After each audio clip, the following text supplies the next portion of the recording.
کچھ مقاصد جو ہیں وہ حضرت انسان نے خود ہی اپنی طرف سے ان کو زندگی گزارنے کا معیار بنا لیا ہے۔ ایسے مقاصد کو سامنے رکھ کر حضرت انسان نے کسی کو کامیاب قرار دیا، کسی کو ناکام قرار دیا۔ کچھ ایسے مقاصد بیچ میں لے کر آئیں، لیکن کچھ ایسے مقاصد ہیں جن کو رب ذوالجلال نے حضرت انسان کے لیے وضع کیا ہے۔ یعنی کچھ لوگوں کا ذکر اللہ نے فرمایا یہ لوگ ناکام ہیں، اور کچھ کا ذکر رب ذوالجلال نے فرمایا کرتے ہوئے فرمایا یہ لوگ کامیاب ہو گئے ہیں۔ اب کامیابی کا معیار بھی میرے رب نے عطا فرمایا ہے، ناکامی کا معیار بھی میرے رب نے عطا فرمایا ہے۔ رب ذوالجلال نے جو کامیابی کا معیار عطا فرمایا ہے وہ اللہ اور اللہ کے رسول پر ایمان لے کے آ جا۔ اس کا ذکر اللہ نے قرآن مجید میں فرمایا والعصر، زمانہ محبوب کی قسم، ان الانسان لفی خسر، بے شک سارے انسان خسارے میں ہیں، نقصان میں ہیں۔ یہ ایک مقصد بیان ہوا، اب دوسری طرف آ جائیں، الا الذین آمنوا وعملوا الصالحات، لیکن وہ لوگ خسارے میں نہیں ہیں جو ایمان لے کے آگے ہیں۔ جو ایمان لے آئے وہ خسارے میں نہیں ہیں، ان کو مستثنا قرار دیا گیا۔ مستثنا کس نے قرار دیا؟ شروع میں ذکر فرمایا سارے انسان خسارے میں ہیں، فوراً فرمایا لیکن کچھ ایسے ہمارے بندے ہیں جو ہمارے اوپر ایمان لے کر آئے ہیں، وہ کامیاب ترین لوگ ہیں۔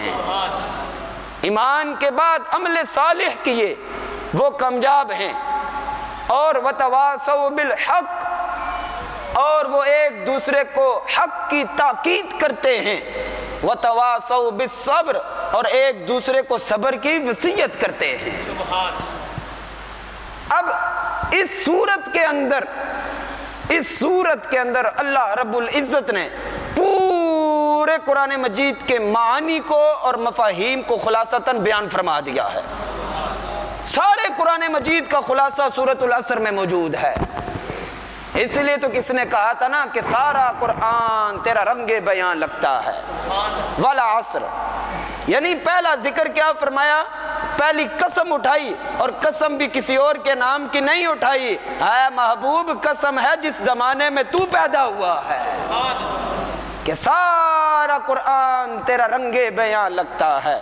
اس کا قاری ہوں کہ تیری زبان لگتا ہے، جب بھی سوئے افلاک اٹھتی ہے نظر ناصر، چاند مجھ کو تیری ایڑی کا نشان لگتا ہے۔ یعنی پہلی قسم یہ کھائی کہ محبوب تیرے زمانے کی قسم۔ اب والعصر کے کچھ معنی علماء نے، مفسرین نے بیان فرمائے کہ والعصر سے مراد ایک معنی لیا کہ یہ دہر مراد ہے، اس سے یعنی مطلقاً وقت مراد ہے، یعنی زمانے کی قسم۔ وہ کون سا زمانہ ہے؟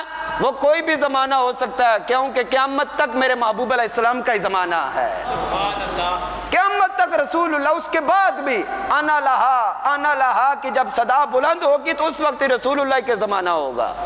پھر جب جنت میں جانے لگیں گے اس وقت بھی رسول اللہ کے ساتھ سے آگے ہوں گے۔ پھر جب جنت میں داخلہ ہو جائے گا تو میرے محبوب علیہ السلام کی شانیں بلند کرتے کرتے جائیں گے۔ تو سارے زمانے رسول اللہ کے ہیں۔ فرمایا مطلقاً وقت کی قسم، یعنی دہر کی قسم۔ دوسرے نمبر پہ فرمایا احد طرف النہار، دن کے پچھلے پہر کی قسم۔ تیسرے نمبر پہ فرمایا صلاۃ العصر کی قسم۔ اور چوتھا معنی جو عاشقوں کے دلوں کو سیراب کرتا ہے، جو دلوں کو سکون پہنچاتا ہے، جو سب سے عمدہ معنی ہے، جو سب سے میٹھا معنی ہے، جو سب سے لذیذ معنی ہے، اور جو سکون دلوں کو پہنچاتا ہے، مفسرین نے اس کا چوتھا یہ معنی کیا کہ اے محبوب تیرے زمانے کی قسم، تیرے زمانے کی قسم۔ یہاں رب زمانے کی قسم کھا رہا ہے، دوسری طرف دیکھو تو رب تعالی محبوب علیہ السلام کے قدم لا اقسم بہذا البلد، وَأَنْتَ حِلٌّ بِهَذَا الْبَلَدِ، اے محبوب ہم مکہ شہر کی قسم اس لیے نہیں کھا رہے کہ یہاں بڑے بڑے لوگ رہتے ہیں یا یہاں بڑے بڑے انبیاء آئے ہیں یا یہاں پہلے نبی آتے رہے ہیں، اس مکہ شہر کی قسم ہم اس لیے کھا رہے ہیں کیونکہ تیرے قدموں کا تعلق اس شہر کے ساتھ ہو گیا ہے، تیرے قدم اس شہر میں لگے، اس وجہ سے ہم اس شہر کی قسم کھا رہے ہیں۔ اب ایک طرف رب تعالی محبوب کریم کے شہر کی قسم کھا رہا ہے، دوسری طرف اللہ تعالی زمانے کی قسم کھا رہا ہے۔ یعنی اس صورت کے اندر پورے قرآن مجید کا خلاصہ موجود ہے کہ زمانہ مستفوی کی قسم قیامت تک بیان کر دیا، وَمَا كَانَ اللَّهُ لِيُعَذِّبَهُمْ وَأَنْتَ فِيهِمْ، اے محبوب اس وقت تک عذاب نہیں دیں گے جب تک تو ان میں موجود ہوگا۔ تو حضرات محترم محبوب کب تک ہیں اور کب تک رہیں گے؟ جب کائنات ختم ہو جائے گی محبوب تب بھی محبوب ہی رہیں گے۔ اللہ نے آگے فرمایا ان الانسان لفی خسر، سارے انسان خسارے میں ہیں، اور جو خسارے میں ہوگا وہ قبر میں کبھی رسول اللہ کو پہچان نہیں سکے گا، نہ منافق نہ کافر کوئی بھی نہیں پہچان سکے گا، لیکن پہچانے کا کون؟